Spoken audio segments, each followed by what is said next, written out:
Outward facing metal door, metal frame, and with a latch guard right in front of it there. This one's going to be a little bit more complicated. This door is older, rustier, not as well maintained.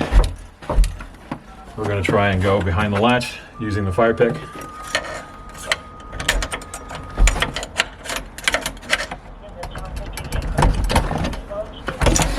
Open the door that way.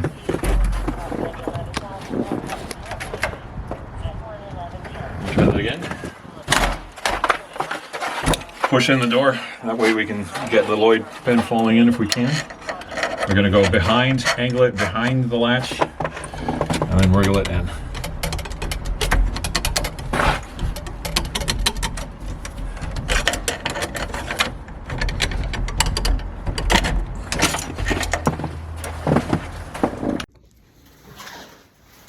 This one's an interesting scenario. You've got an outward facing door, outward swinging door, latched key code.